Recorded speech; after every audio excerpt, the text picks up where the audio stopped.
umuhanzi wese ukiri muri kakiri ya music cyangwa uri kuzamuka cyangwa ushaka kumveka akenera ibintu byinshi birimo na groupe y'abantu. Buri umuhanzi wese utaragize groupe y'abantu birangiye kakiri baye umuhanzi usanzwe.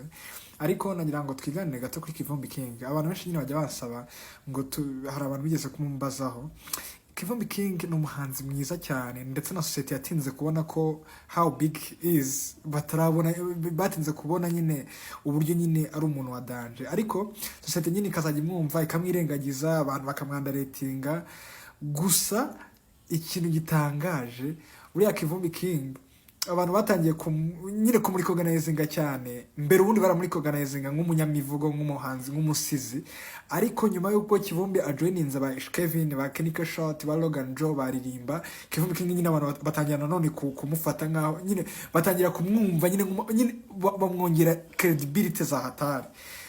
Gusa buriya Kivumbi King ikindi kintu nyine cyese gitangaza no buryo Kivumbi King yagiye nanone amera nkaho hatangiye kwitaza bano bajene bano ba Kevin. Yego hari uburyo abantu bamwumvishije cyane buriya yo wumvaga Kevin wahitaga wumva na Kivumbi King. Gusa ikintu nanone Kivumbi King yese arusha abantu ba artiste bose, ngahita mbona ko arakirusha n'abahanzi benshi banazanye muri no game. Kivumbi King ibintu bicya afite cya movement ze arazimonetiza.